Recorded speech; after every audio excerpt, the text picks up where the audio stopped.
bom dia, boa noite, boa tarde, meu querido e minha querida irmã. Glória a Deus! Hoje é sexta-feira, dia 15 de outubro de 2020. Eu sou a pastora Lúcia Marques. Estou aqui mais uma vez agradecendo a tua companhia, agradecendo por esse momento em que você tira um tempinho para a gente meditar na palavra do Senhor. Eu louvo ao Senhor por essa manhã, por essa tarde tão maravilhosa. E gostaria de meditar com você, meus irmãos, na palavra de Deus que hoje está no livro de João, capítulo 9. Se você puder, abra comigo. Capítulo 9, a partir do versículo 1 até o 7, diz assim: E passando Jesus, viu um homem cego de nascença.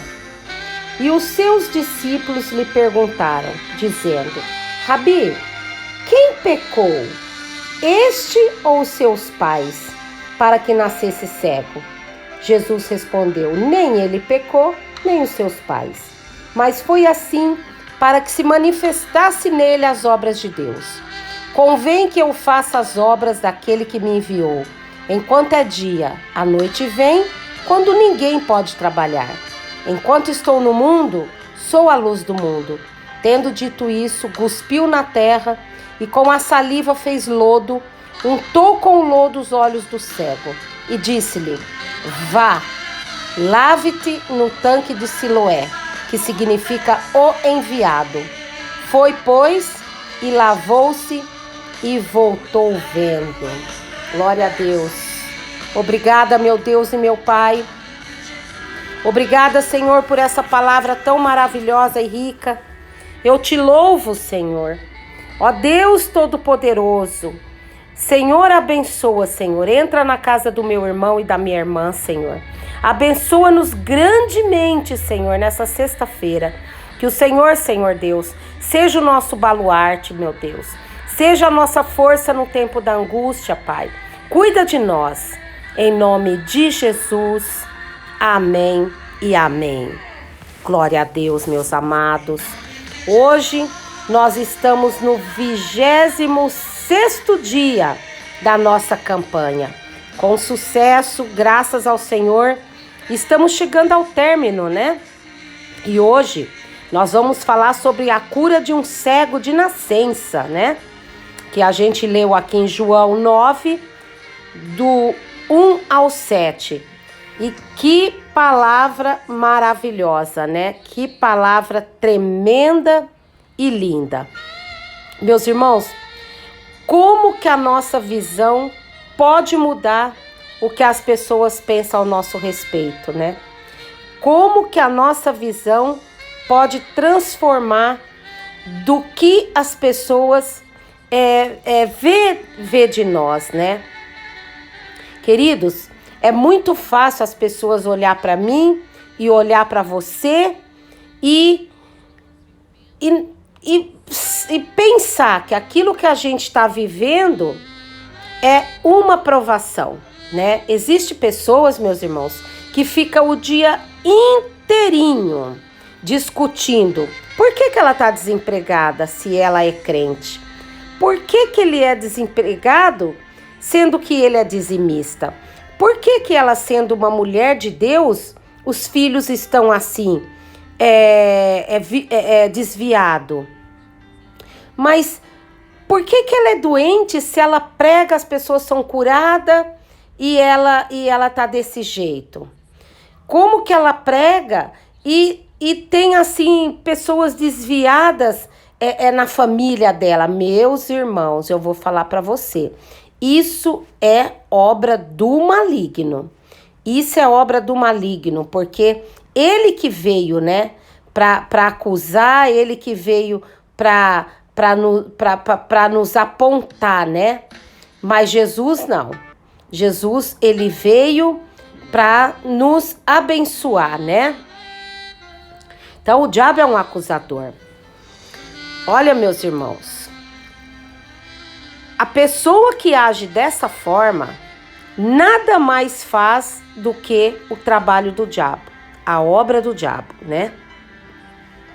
Olha, Satanás ele vem para espreitar e a Bíblia diz que todas as palavras ociosas que sair da nossa boca nos últimos dias, nós vamos dar conta, né?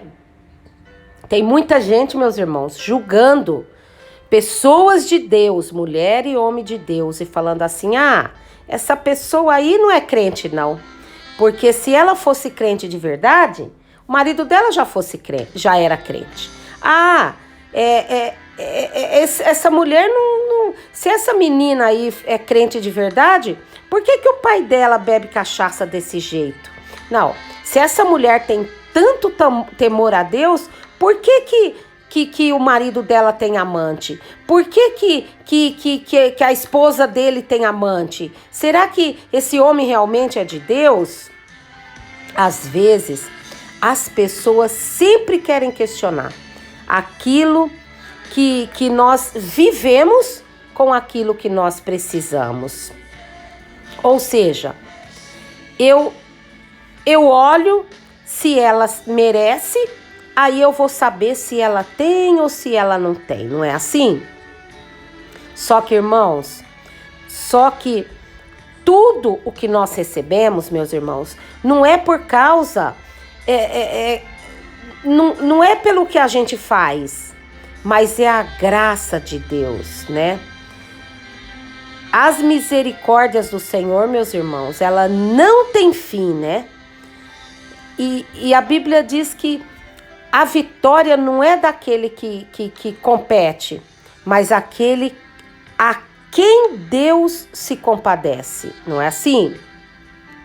Tem muita gente, tem muitas pessoas que pode olhar para a minha vida e falar assim, pastora Lúcia, hora de manhã, hora de tarde, hora de noite, né? Então nada pode acontecer com ela.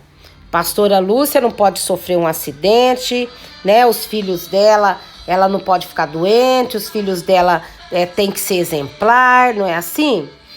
E não é dessa forma, meus irmãos, não é dessa forma, porque tudo é pela vontade de Deus, né?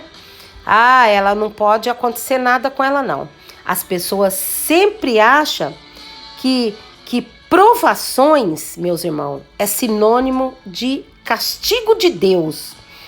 As pessoas, ela tem a interpretação que quando alguma coisa ruim acontece comigo e com você, é porque é o castigo de Deus ali, né?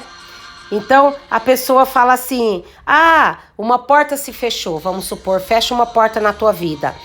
É o castigo de Deus. É a mão do Senhor. Deus está pesando a mão sobre ela. Lá, tudo tá dando errado. Por quê? Deus está pesando a mão sobre ele, não é assim? Mas eu vim aqui para te dizer que bem-aventurado é o homem, bem-aventurada é a mulher que Deus escolhe para ser provado e para poder ser o barro. Bem-aventurado, meus irmãos, é a mulher que Deus também escolhe para ser o barro, porque com as mãos dele, ele vai amassando aqui, vai amassando lá, até formar um vaso. E à medida que a roda vai rodando, aquele vaso vai tomando proporção. E à medida que aquele barro é levado ao fogo em alta temperatura, ele torna resistente. E depois que ele sai da mão do oleiro, depois que ele vai para o fogo, para o forno, e ele assa, vira um aço. Ele vira bastante resistente, um barro resistente. Aí ele volta para a mão do oleiro. Aqueles discípulos disseram assim: quem é que pecou para esse homem estar cego? Por que ele está assim? A família dele deve estar carregada de pecado. O pai e a mãe dele deve ter sido um baita de uns idólatras, né? Para ele estar desse jeito. Quem que foi, Senhor, que pecou, né?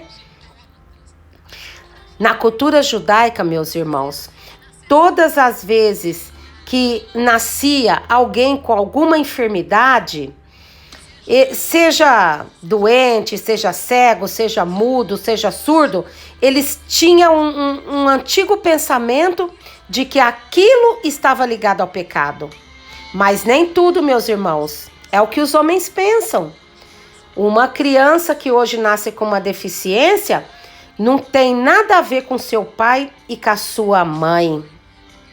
Porque Jesus, ele se comunica com a nossa alma, né?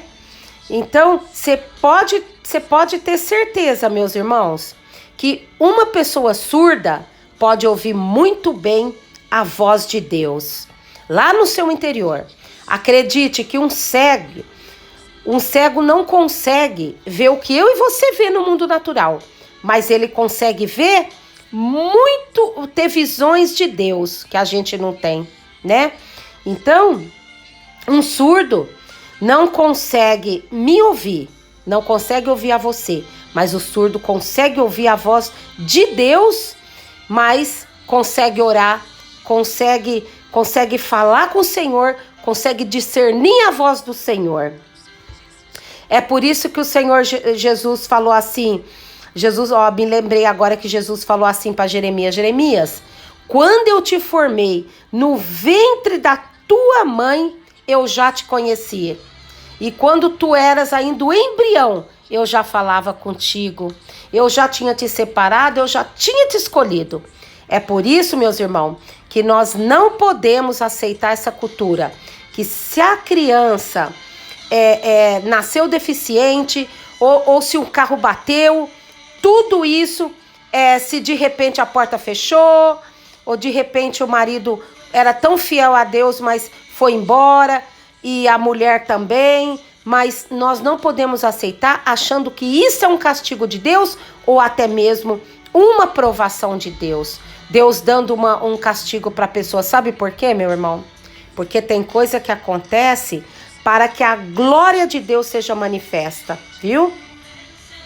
Isso assim, ó, eu vou falar para você, meus irmãos, tem muita gente pegando a tua história e compartilhando no Zap Social, compartilhando em tudo quanto é boca, sabe? Falando assim: olha, você viu? O marido dela foi embora de casa, você viu? A mulher dele foi embora de casa, você viu? Sabe? Fazia oração, fazia jejum, fazia campanha, não saía da igreja, ó, sabe? Tá desse jeito porque, ó, saiu da igreja, tal. Aí agora, olha aí. Então, o diabo tá sambando, meu irmão e minha irmã, com seu nome, sabe? Mas eu quero te dizer que quem tá questionando isso ou aquilo vai ter que ver que você está dessa forma. Sabe para quê? Para que se manifeste a glória de Deus na sua vida. Jesus disse assim: nem ele e nem os seus pais pecaram, mas ele está dessa maneira para que a glória de Deus se manifeste. Irmãos, eu quero ser, olha, boca de Deus. Eu quero ser boca de Deus na tua vida hoje. Para de achar, meus irmãos, que pare de pensar que uma mulher de Deus, um pastor, uma pastora, um missionário, uma missionária, não, por ser crente, por estar fazendo a obra, eles não vão passar por apuros, não vão passar, né, por momentos. E quando passar, achar que é a mão de Deus pesando sobre a pessoa, sabe? E não é assim, sabe, meus irmãos? Eu conheço muitos pastores, conheço pastoras, conheço obreiros que têm problema seríssimo dentro de casa. Mas não pode dizer para a tua igreja, não pode dizer para a tua ovelha. Por quê? Porque essa pessoa, por exemplo, tem uma enfermidade. Esse pastor tem uma enfermidade. Mas ele ora, as pessoas são curadas. Só que Deus, por algum motivo, a graça dele basta e ele, como Paulo, não curou ele. Mas ele não pode ficar falando para a congregação, porque a congregação vai falar, olha lá, tá vendo? Ele ora, fulano é curado, ciclano lá, mas ele não, quer dizer, a mão de Deus está pesando sobre ele. Irmãos, não pode pensar que é dessa forma não, sabe? Não é porque que ele era alguém onde ele orava e as pessoas eram curadas, mas Deus achou por bem não curar ele. Isso aí, meu irmão, é decisão de Deus, não é decisão nossa, porque nós somos o barro, ele é o oleiro, ele é que vai decidir, né? Às vezes nós temos alguma necessidade, nós nem podemos compartilhar, sabe? Com alguém, porque as pessoas pensam assim, é pastora, pensa que é super mulher, pensa que é super homem, e que a gente, sabe, não vai passar por luta, né? Então não é, sabe, irmãos? Às vezes você vê o teu pastor, tua pastora ali no púlpito, vê ele bem vestido, vê ele ali, tudo alinhado, mas você não sabe o que ele passa dentro da casa dele. Você não sabe as lutas ali, né? Que tá lá dentro da casa dele. Então, se você às vezes conhece um obreiro, um missionário, que tá bem vestido, tá no púlpito, mas se você chegar na casa dele, você vai ver que o sofá tá rasgado, a geladeira ali só tem água, e a casa tá sem pintura. Aí você vai falar o quê? Você vai chegar e vai julgar ele e falar que a mão de Deus está na vida dele, pesando sobre a vida dele? Mas não, olha, não pode, meus irmãos. Se você pensar dessa forma, você vai pensar igual aqueles discípulos lá de Jesus. Aí você vai falar assim, aquele homem lá não tem aliança com Deus, aquele homem lá, se ele tivesse, não tem pacto com Deus, não. Ele não vive com Deus, porque se ele vivesse com Deus, o sofá não estava rasgado. Se ele tivesse aliança com Deus, se ele tivesse pacto com Deus, cada dia ele tinha uma mistura para comer, né? Ele poder escolher uma ou outra mistura, né? Teria um cardápio diferente. Mas não, esse homem aí tá passando por isso porque ele tá em pecado. Mas não é assim não, meu irmão. Existe coisas, meus irmãos, em que o homem vai querer colocar a dica dele, vai querer dar a sugestão dele, sabe? O achismo, eu acho isso, eu suponho, eu deduzo, eu imagino, mas o Senhor está dizendo, existe coisas que você só vai entender depois. Existe coisa, minha irmã, que a sua família só vai compreender depois. Existe coisa, minha irmã, que a pastora Lúcia só vai entender depois. Não adianta a gente querer ficar achando. Existe coisas que nós vamos só saber depois. Por quê? Todas as coisas cooperam para o bem daqueles que amam a Deus. Tudo que você está passando, meu irmão, tá doendo, pastora? Não, mas é por isso, meus irmãos, que nós não podemos subjugar que provação é fruto de pecado. Nós não podemos imaginar porque um crente está passando por uma situação, seja a mão de Deus pesando. O que Jó fez? O que Jó fez para merecer que os filhos dele, os 10, fossem mortos? O que ele fez para que tudo que ele tinha, que pecado que ele cometeu, né? Os filhos foram mortos, que pecado que Jó cometeu para viver todas as tragédias que aconteceu com ele, meus irmãos. Em 24 horas, foi tudo num dia. Ele não fez nada. Então, era o quê? Era tudo um propósito de Deus. E aí, então, voltando aqui para o contexto, os discípulos perguntaram, mestre, quem que foi que pecou? Quem que pecou? Os pais, o pai, a mãe, para esse homem estar dessa forma? Sabe, meus irmãos, não fica triste não. Não fica não. Levanta a tua cabeça, porque tem pessoas que vai cavar de toda maneira até arrumar um jeitinho de dizer assim, eu sabia, eu tinha razão, sabe, não tem razão coisa nenhuma, é Deus que sabe de tudo, minha irmã e meu irmão, sabe, o Senhor cuspiu no chão, fez um lodo, colocou nos olhos daquele homem e disse assim, vai lá ao tanque de Siloé, que significa o enviado, vai lá e lava. Imagine, irmãos, imagine a prova daquele cego para chegar naquele tanque, talvez caindo, talvez que meio que capengando e talvez trombando nas pessoas, né? A gente não sabe, tropeçando, caindo no chão, escorando na parede, gritando, por favor, me leve ao tanque, eu vou ser curado, me ajuda a chegar ao tanque. Alguém podia estar do lado dele e falar, você ser curado? Como assim?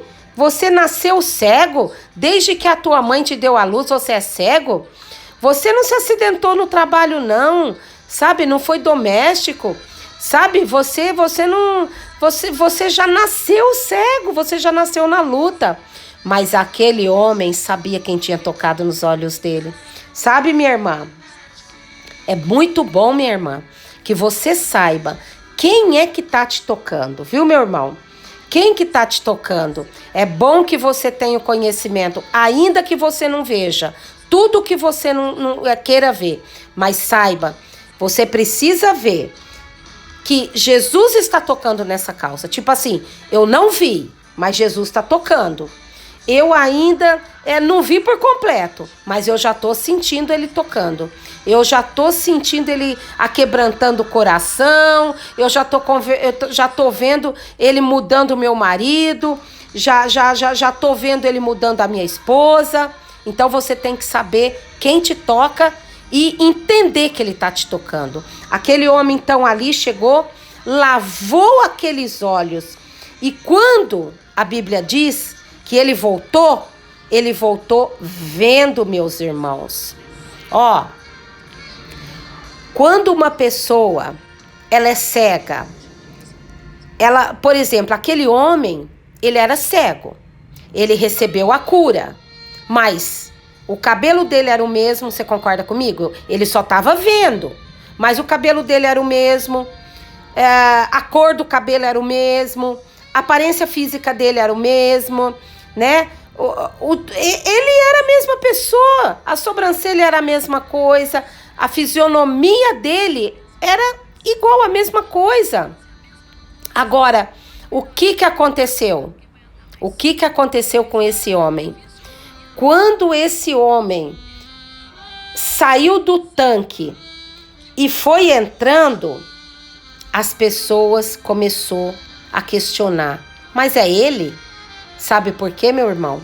Quando a tua visão sobre você mesmo muda, as pessoas começam a ver você diferente, sabe? As pessoas começam a enxergar você diferente. Quando esse homem chegou curado ali, alguns diziam assim, é ele? O outro dizia, parece ser ele. O outro dizia, será que é ele? Agora eu te pergunto, meus irmãos, o que esse homem fez para que aquelas pessoas não o conhecessem, né? Ele não fez a barba, ele não cortou o cabelo, ele não vestiu uma roupa nova, ele só voltou enxergando. Ele foi no tanque e voltou enxergando. Então, o que faz as pessoas ver algo diferente em você, minha irmã e meu irmão? Não é a sua roupa nova, não é o teu cabelo cortado, curto, longo, sabe, pintado, ou preto, ou loiro, nada disso. As pessoas vão ver algo diferente em você, é a sua própria visão. Se a sua visão for pequena, meus irmãos, se a sua visão é pequena, você vai andar com galinhas. Se a sua visão é como de águia, você vai andar como águia, entendeu? Então, vai depender de como você vê, como você se enxerga, né? Você percebe que tem pessoas que não tem nada não tem um carro, não tem isso, não tem aquilo. Mas quando você vai conversar com ele, é como se você desse uma volta, né? Não falando de carro físico, mas é como se você desse uma volta de carro com ele no assunto. Você chega a mergulhar tão profundo. Essa pessoa conversa de vários assuntos. Essa pessoa é uma pessoa, uma visão tão maravilhosa das coisas que você fala, não é possível. Meu Deus, parece que você viajou, né? Com essa pessoa, porque ela fala de todos os assuntos, ela fala com a visão dele é tão maravilhosa, que você fala, não é possível, né? Agora essa pessoa tem visão ampla, mas enquanto isso, você às vezes conversa com uma pessoa que a pessoa tem um pensamento tão medíocre, a pessoa tem uma visão tão negativa de si, né? Aí, o que vai acontecer? Você vai falar assim, não é possível. Essa pessoa não que ela não seja uma pessoa boa, mas é uma pessoa negativa, é uma pessoa que tá sempre pensando para baixo, é uma pessoa que a visão dela é medíocre. Aí esse homem, ao chegar do tanque, uns diziam assim, é ele? O outro, parece ser ele. Outra pessoa, mas é ele mesmo? Ele disse, sou eu mesmo. As pessoas, mas o que aconteceu? Você não enxergava? Ele disse, mas agora a minha visão mudou. Agora a minha visão mudou. Então, minha irmã, não adianta você usar uma roupa nova se a visão não muda. Não adianta você passar um perfume cheiroso se a sua visão não muda. Então, não adianta, meu irmão, meu irmão, você precisa saber que você é capaz, né? Você pode fazer. Então, você veja bem, às vezes as pessoas estão olhando para você e vendo você simples, caído, ali defraudado. Por quê, meu irmão? Porque você se vê assim. Por quê, minha irmã? Porque você se enxerga dessa maneira. Mas lembra-se, você é uma ovelha do aprisco do Senhor Todo-Poderoso. Você foi escolhida para fazer parte daquele que ele chamou. Aquele homem foi curado, meus irmãos. E tem duas coisas que nós aprendemos aqui nessa lição de hoje. O 26º, a cura de um cego de nascença. Tem duas coisas. A primeira coisa é que nem tudo é pecado. Nem tudo que acontece é por causa do nosso pecado. Nem tudo. E a segunda coisa que eu aprendo é que as pessoas só vão mudar a maneira de nos enxergar quando nós mesmos transmitirmos essa visão de quem de fato nós somos. Viu?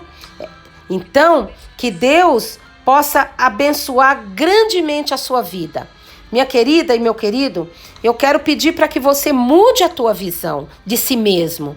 Sabe? Avante, meu irmão. Você é capaz, sim. Você pode.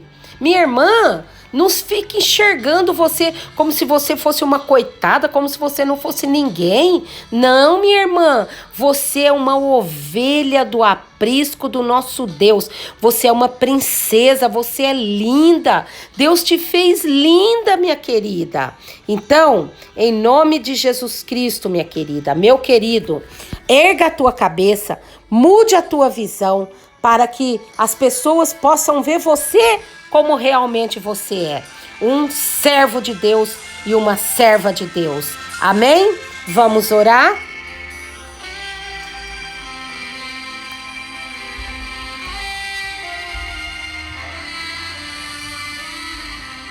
Glória a Deus. Nosso Pai, nosso Deus Todo-Poderoso. Ó Deus, eu peço ao Senhor hoje, Pai, nessa sexta-feira, com essa palavra tão maravilhosa que o Senhor nos trouxe hoje. Ó Deus querido, Deus de maravilha, eu peço ao Senhor, meu Deus, que não viemos julgar as pessoas, julgar um crente, julgar um servo do Senhor, julgar um pastor, julgar uma pastora. Ó Deus, que não venhamos julgar pessoas que servem ao Senhor, como que se quando ela estiver em prova, que a mão do Senhor está pesando. Amém e amém. Glória a Deus. Deus Todo-Poderoso, louvado seja o nome do Senhor. Amém, minha querida. Amém, meu querido. Que o Senhor venha abençoar grandemente tua casa, viu? Que o Senhor acampe os anjos dele aí. E que hoje mesmo, comece a se ver como uma mulher que pode casar sim. Que Deus pode te dar um varão maravilhoso.